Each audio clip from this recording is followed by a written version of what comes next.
Hello and welcome to the Fireplace podcast.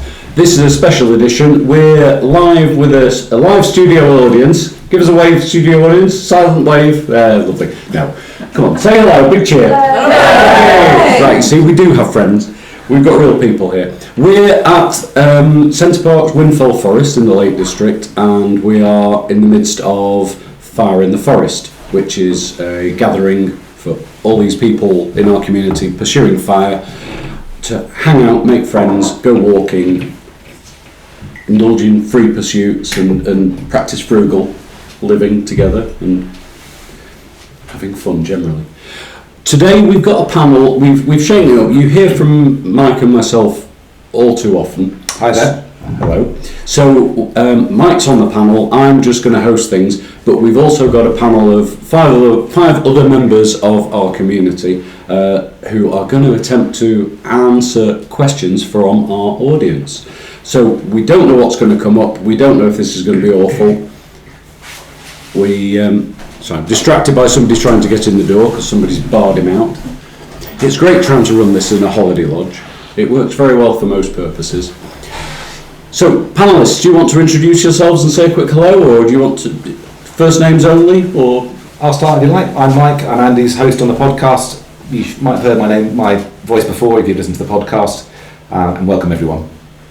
Yeah, I'm John. I'm one of the other admins of the Fireplace website and Facebook group, and I produce quite a lot of the group's optimisation content, and I've been on this podcast before.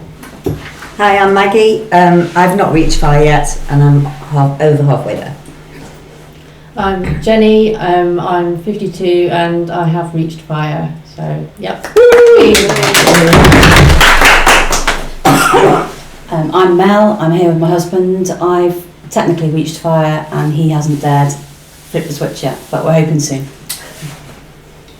Hi, my name's Colin, and I reached fire last year, but didn't take the plunge until February there, and retired. My wife retired last year at age 54, 55.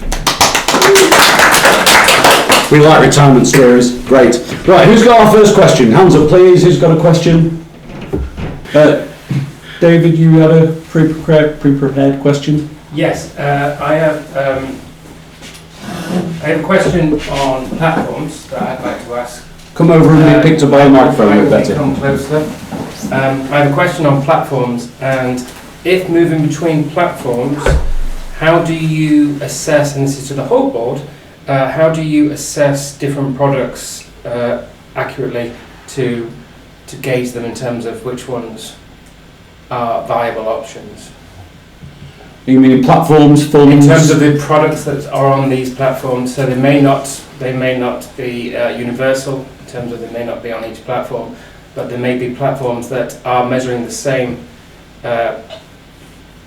outcomes, and how do you make sure that the products that you're looking at on a different site with a different code kind of matches? So in this example here, we're looking to go from Vanguard to Interactive Investor, and so we're just making sure, how do we assess the products on the Interactive Investor site are a good match for the ones that we've had on Vanguard. How do you mean a good match? In terms of if that product is not on equivalent? Yes. Yes, equivalence. Okay, so first thing I would say is look at the index that it's following and find another fund that's following the same index, and they should be pretty equivalent. And if you really want to, you can look at the tracking error, which will tell you how much different to the index they are. And if one's got a bigger tracking error, that means it's slightly less good at following the index, but it doesn't necessarily mean it's any better or any worse. It just means it's not as close to the index as the other one. And then apart from that, it's just down to fees.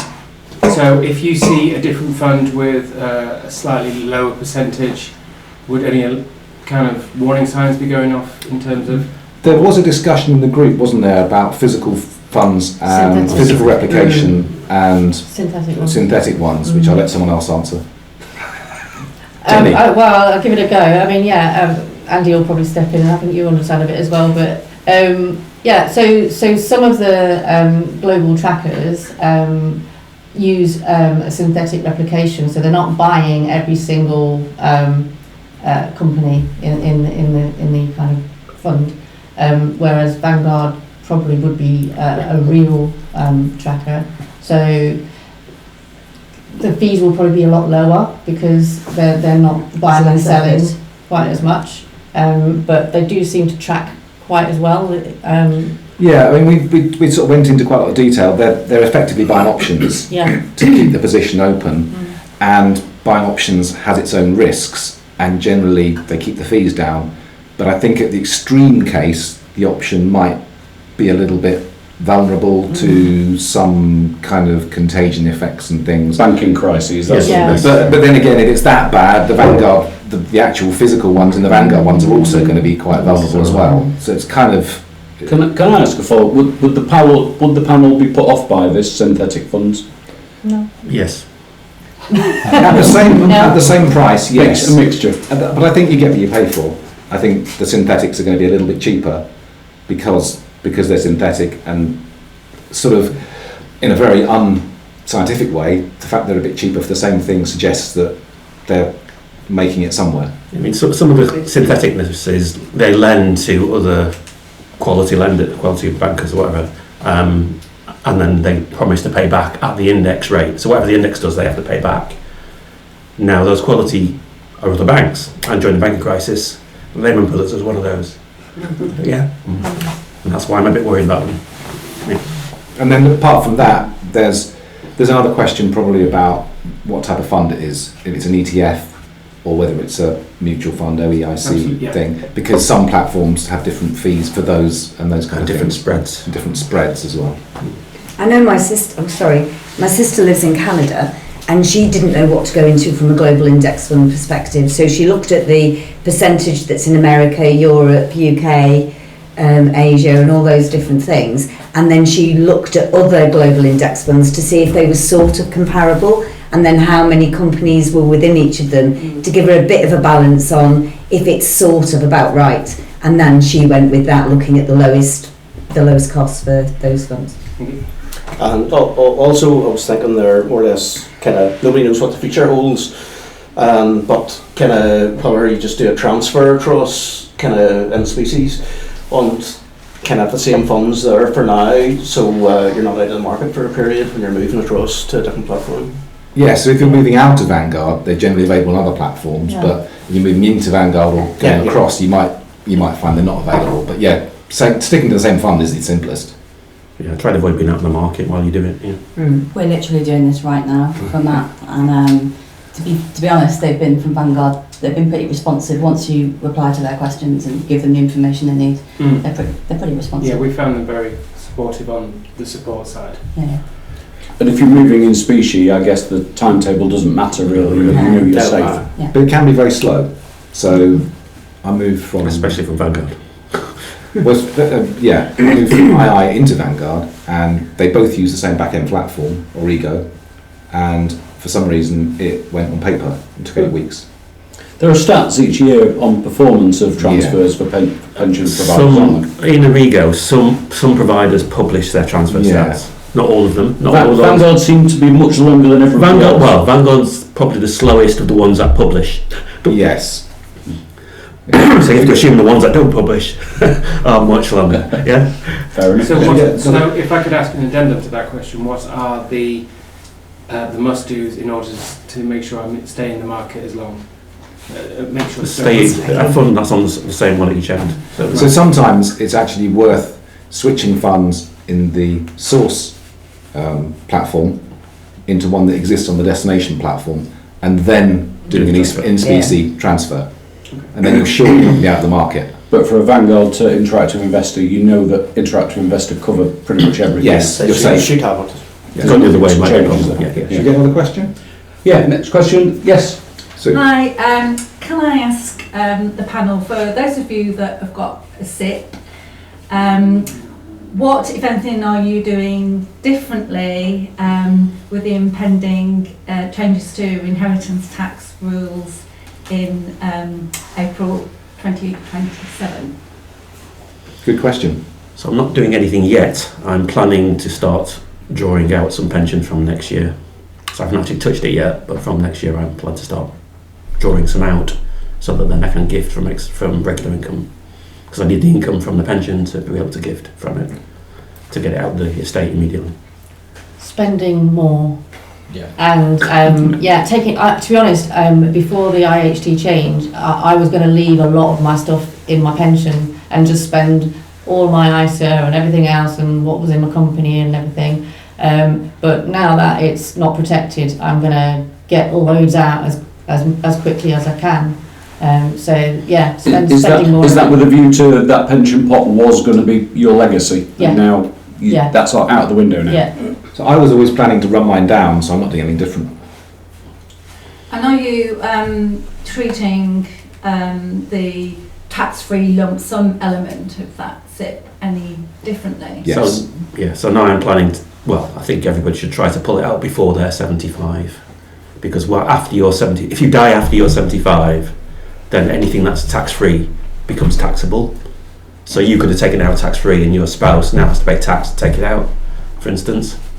So it's just a slow burn to get it out before 75, unless you're above the LSA. So. But I was always trying to get it out early anyway, so I haven't changed that. My plan was always to hit the tax-free lump sum very early on to live for as long as I can without paying any tax. Because once you draw it out, then it becomes, it depends what you do with that money, doesn't Yeah, it? Because it becomes taxable if you keep it yourself and you're not giving it away, then you've got to think of something to do with it. Well, it's still inheritance taxable, but not income taxable, which would be left in the pension. And if you start putting more of it into an ISA each year to fill your ISAs up, then you're not going to be taxed as much when you've died as if it was still in your SIP, because otherwise they'd be paying inheritance tax on the SIP and then at the nominal rate when they start drawing from it, where if it's just in the SIP you'll pay the IHT, but then it's tax if you're not and then afterwards you're not paying the extra. So I'm looking to move more towards my ISAs and gifting. Yes. Some in using the 7-year rule with big amounts, and some with regular out of my regular income, which means I will not be drawing probably from my ISA at all, and will just draw from my SIP, so that I can just give out of regular income, and I'll just go to my limit. So without mentioning funnels, the stage one would be at the end of the year, you'd take £20,000 out of your SIP, out of the tax-free, take a tax-free lump sum of £20,000, put it in your ISA. If you extend that a bit further, you can do it right at the end of the tax year and take £40,000 out, put £20,000 in your ISA for that year, and put another £20,000 for the next year. Take it one stage further again. If you've got a partner, you take £80,000 out at the end of the tax year. You put 20 in each of your ISAs for that year. You put 20 in each of your ISAs for the following year.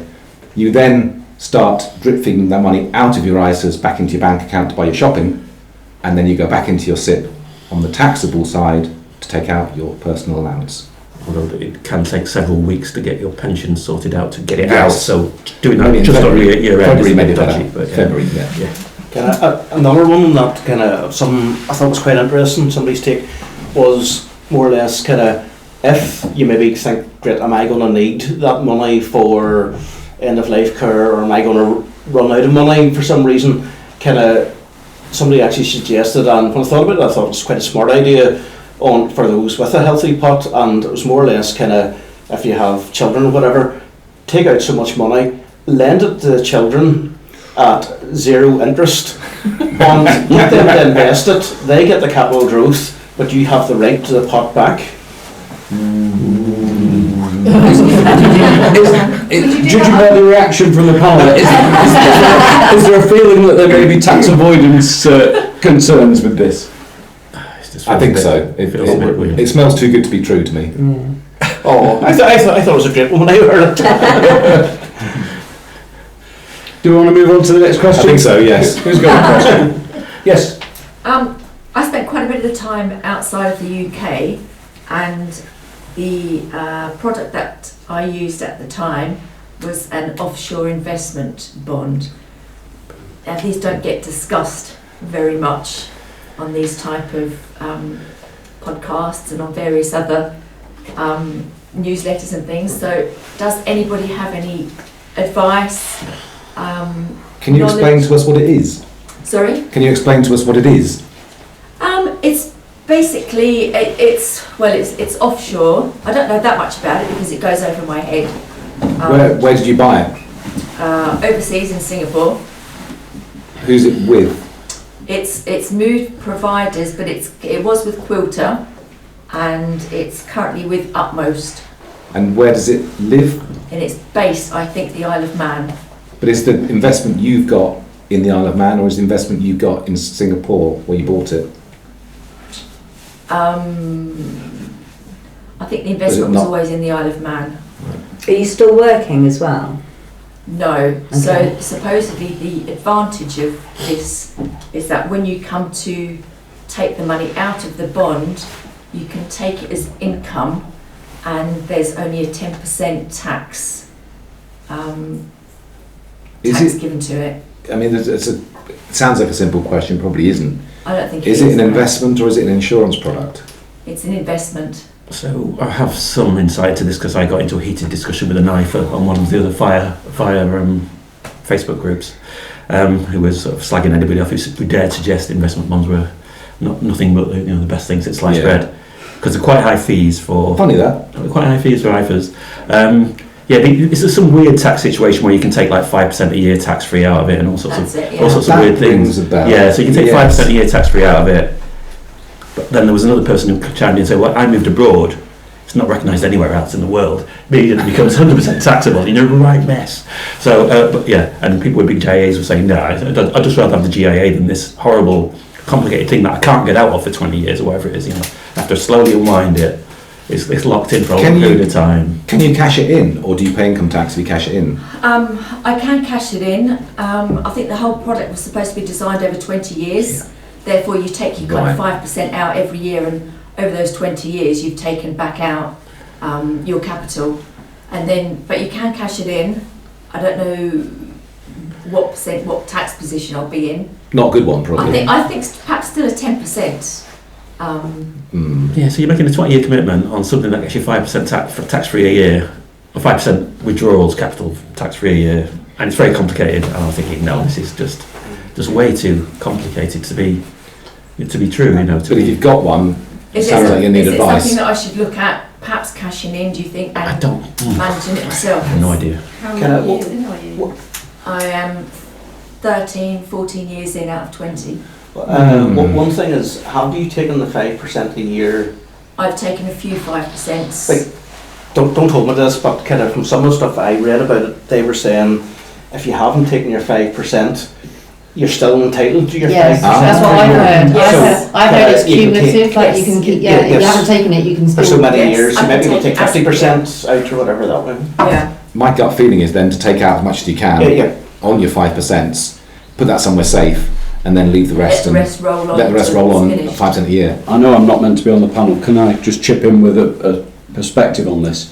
I think the reason you don't hear the fire community talking about this is because these are high fee products designed to lock you in with the advisors, and so it's the sort of thing we avoid getting into, and the only time we come across them is when they're a legacy situation that somebody's trying to unravel, and that's getting very specialist, and you're probably best speaking to a tax advisor who's going to know the ins and outs, and it's probably worth their charge to get an assessment of what you can and can't do now. Okay. Because by nature these are designed to be trapping you, I feel. Right, okay. Yeah, I mean, I think it's worth throwing some money at it just to find out exactly what your options are. Okay. The only options I've had today have been to talk back with the IFA, who of course is going to be have a vested interest. Not impartial. Yeah, I think it's Jenny. Yeah, sorry. And I think we're all reasonable fans of meaningful money. Yeah. Here. They did cover it on one of their podcasts. It might be worth going back through the archives to see. I think on that, they actually said, as Mike said, they're it's a high fee product and generally not suitable for most people. Although they said there were certain circumstances. We do specialise in fire knowledge, and I think Mike will probably agree with me that when it goes to wider issues of personal finance, we think meaningful money is perhaps the best resource, and we model what we do after them, and we admire them very much. Yeah. Okay, I'll look at them, thank you. Any more questions? Yes. Bit of an edge case. Is it worth, and has anyone else got divorced for the sole purpose of evening out pensions? Divorce for tax reasons. Husband is a few £100,000 over the LTA, so we'll only get something like 19% tax-free lump sum, as opposed to the 25%. So, and I have a small pension.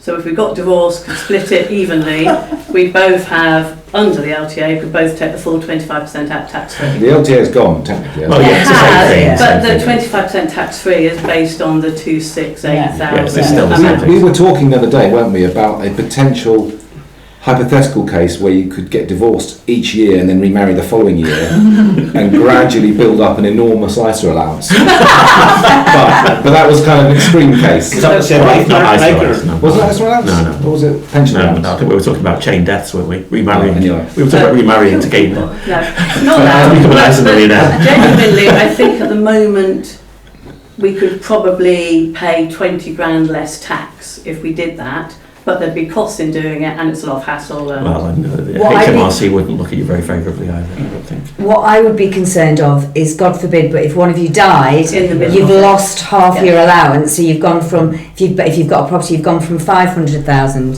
from $1 million to 500,000 for Do your you ISA. have children? yes. Yeah. Yeah. So that would be Yeah. the thing. That's the risk. Being able to pass on, Yeah. from one partner to the other partner, and then having the full $1 million of allowances to be able to use for inheritance. If you divorced and then remarried after the Yeah, split. I mean, yeah. But yes, if you died in the middle, it's I messy. mean, could you even Yeah. guarantee it would split your pension anyway? Because they'd look at all your assets in the round, presumably you're fairly evenly split. In other assets, yes. Yeah, so therefore, why would they split the pension? They might just say, You Split take the that, ISA. you take that, you take the house, you it's take not up the to you what you pension. split, I don't think. Is it not? I I thought don't- it was. I thought you could. I suppose you When could bound propose. by a court, you can just go You can and present a propose. I separate think we propose, just say yeah, we okay. split the house in half, we split the pensions in half, and that's pretty much it. They go, didn't I see you last year? Does a pension provider insist on seeing a court order to do I splits? have no idea. Are they I DC have no idea. pensions? Yes. Yes. Because DB, you will not. Both with Vanguard, both in the Yeah. same fund. So I think you can split technically DBs it as should be well, quite but, simple. It's just They don't like to. so No, much. exactly. I think it becomes expensive because Yeah. you then need expensive reports from experts. Yeah, It sounds expensive. Yeah, I personally wouldn't do it. I think with the money, the amount of money you're talking about, and the risks associated with it, because God forbid things do happen to people, yes. I wouldn't touch it personally. But that's just my point of view. And is there a number at which point you would touch it, or I, many figures? Would the panel take a tax hit to get this pension withdrawn at the earliest opportunity rather than these risks of divorce? Would that be preferable? I think you might want to look at doing something like running down the tax-free amounts. fairly fast. And fairly actually, the other quickly. thing is, I'm older, so I could take it now. Ah. He's got to wait till next summer, and then he has a year he can take, and then a year he's got the dead year where you can't pull anything out. okay. I think the point here is that if you're already over the lump sum allowance, or you know that you're going to exceed it, Yeah. then it's a bit of a no-brainer. John may correct me with an Just edge to pull case. out as To much pull it as out you as can. much as Yes. you can, as quickly as you can, Yes. and stuff it in your ISA. And then there's an awkward question about whether it's worth going further and putting it in a general investment account with the headache of looking after the money when it's in there. But Yeah, I'm just John thinking. will answer. I mean, well, it depends if you're IHT planning, because he might have been saying, well, it's worth the balance of trade-off of living in the pension. Yeah, well, anyway, what mistake that was. Right, so, I was just thinking of the maths on that. So if one person's got 1.9 million pension, the other person's got 100,000. If you did split it and then you ended up evenly, then you've suddenly gained 200,000 in tax-free cash you didn't have. Yes. Which is 200,000 at least 20% tax. If the Yeah. court decided both pensions to be split in half, Yeah, exactly. or they just said, Oh. well, actually, you keep that one and just shuffle a bit. Yeah, no, so you'd only get like a quarter of it or something, wouldn't you? And then next Yeah. time you get another quarter. It's like, no, that sounds like really dodgy and something that would draw the And attention also, of HMRC. if you get married too fast, I'm thinking would HMRC kind of Will they catch up? Will they catch up? Yeah, the other thing is, HMRC might be investigating the first one, and then you get remarried, and then they get confused, and you end up in a kind of, as you were saying, you end up in a thing where HMRC 3 years later are still trying to unwind it, and in the meantime you can't get to either pension. Don't get remarried, get civil partnered to each other. Why? What's the Well, difference? that's different. The same but different. Same but different. No, it's not. I think from perhaps we should move on. a really dodgy subject to be on, I think. Sorry, can I just ask a quick follow-on question to that? So I am reaching that limit, but my husband's is not. So therefore, should I stop contributing, if I can, to my SIP Yes. and contribute? To his. Yeah. You should swap. Well, he needs the earnings. He has to have the earnings. Yeah, as long as, I guess good point. As long as he's got sufficient earnings, then Yeah, maximum pension. he contributes more and takes less salary. You contribute less and take more salary, so you end up with the same amount of salary between you, but your overall contributions.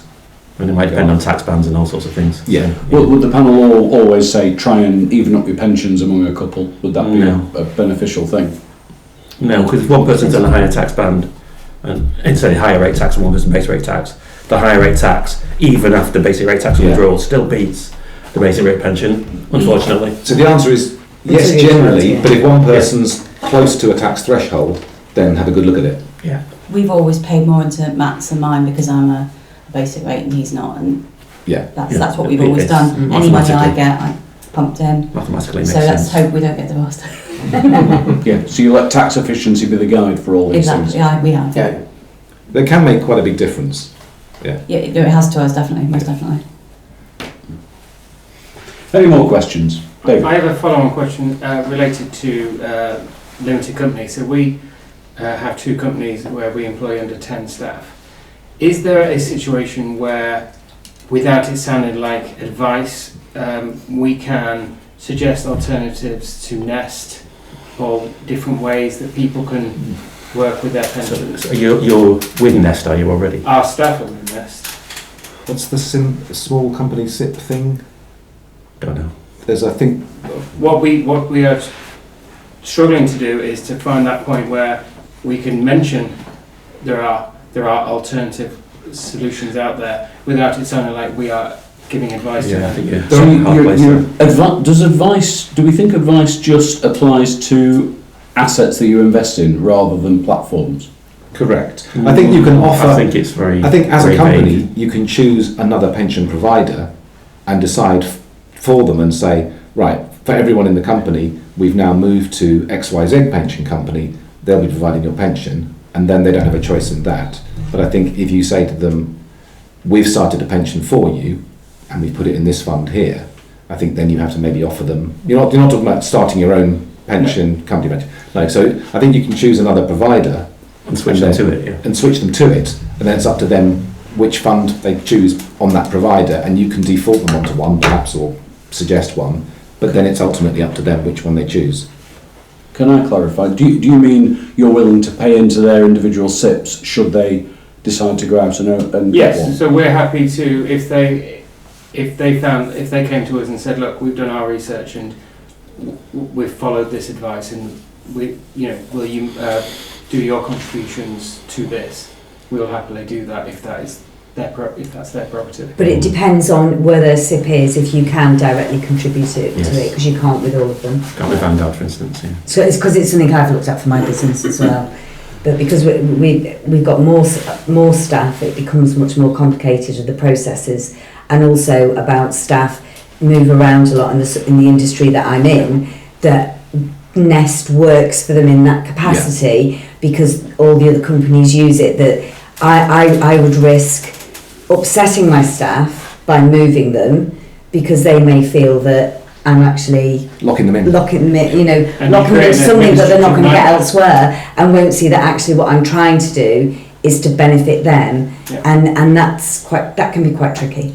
I did some research into this, and there's an article on our wiki about employers contributing to your SIP, and it turned out that all of the mainstream DIY platforms, that all the full service ones that we talk about, offer it, I think with the exception of Vanguard only. A free trader. And I've always said the gold standard for an employer is being willing to contribute to your SIP, and a lot of the time the headache is the admin of that and laziness of the staff and unwillingness to say, oh, that's difficult, I'd have to jump through all these hoops. And I looked at the platforms and said, with a view to, well, what would it entail? And all of the major accounting packages will let them just enter a new entry on their payroll, and all of the platforms have a PDF usually of these are the details we want from the employer in order to set up these payments.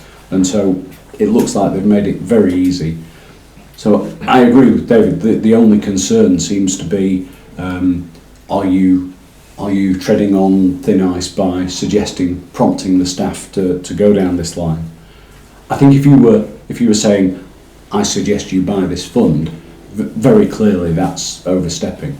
But if you're just prompting them, I think you may want to look at SIPs and you get a better deal, I think, and see who goes that way. Thank you. Yeah, we wouldn't want to go there, to be honest. I struggle with that one because I really want them in a better fund, but I really struggle with where you're coming from, John, is stepping over that line, and then that could cause nightmares. Because we have I'd quite happily a let close them relationship go with into us. their own SIP, but I'm You do. scared of just moving them. Yeah. I wish I'd never put them in it, So I'll be honest. a good example of that is I was with AJ Bell because I have my own limited company, and eventually I got caught by IR35 and had to go POYE and had to go through a payroll company. But having a SIP already with AJ Bell, I then went, well, hang on a minute, which of the payroll companies I've been offer SIP payments direct into AJ Bell, which then narrowed it down to one. And so then that was my payroll company decided for me. But if I'd chosen a more exotic SIP platform, there'd have been none, and then it's like a big pain in the arse to have to start a new SIP all over again. Yeah, and I know I asked my the person who does our accounts and does our payroll to have a look, and it is if you've got, depends on your volume of staff and how long it's going to take, but it can be quite, if you're having to put them into all different funds and it's not a simple process through your payroll package, you're creating a big issue. But in reality, if they're doing it individually, probably not many would go across and it wouldn't be a problem, which is why I'd be quite happy if they came forward individually. But I'm not sure if I'll cause more issues by transferring them off my own back. And as we've seen, 99% of employees just don't bother. They don't look at pensions, they're not interested in pensions. So Nest themselves say, look, 99% of our, never change the default fund, never change the fund. So. Or I'm thinking more or less Nest is seen as a default fund for a lot of smaller companies. Or you keep Nest, as Maggie was saying there, kind of, if that's people are transient on their jobs, but actually whether there's Nest, the standard one, or you can have X platform, like have a choice of two. But there are reforms coming in, aren't there, where they're trying to consolidate pensions and offer a better service for small companies like yours, where you could choose to join a sort of mid-tier pension organisation, which would be something like Nest but smaller and more focused, and you might have a choice of 4 or 5 smaller mini Nests, and then your whole company could just move to that instead. That's another option. Right. Thank you.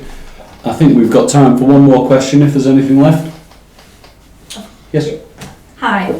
So my question is, if you were a 92-year-old man and sorry, and you had you topped up your ISAs so that as much of your money as possible was in ISAs, but you still got money in savings accounts that were taxable, so you were paying tax on the interest of those savings accounts. Would you, in that position, recommend taking out a money market fund through a general investment account? I know you wouldn't advise on investing in an index fund or anything like that because of your age, but have you got any suggestions of what else you might do? I think the first thing that comes to mind is an annuity. I think annuities generally get a bad name when you're younger, but as you get older and towards 75 particularly, they start looking quite attractive purely in terms of income. And the other advantage of an annuity is the lack of management and the simplicity. And I think once you get into your 90s, you'd get a pretty good rate on an annuity, and you'd get quite a good return on that, in return for obviously not seeing the money again.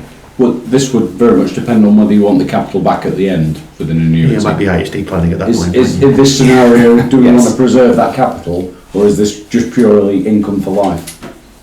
It's to avoid paying tax on the income. I don't think MMF's avoid the tax, do they? No. No.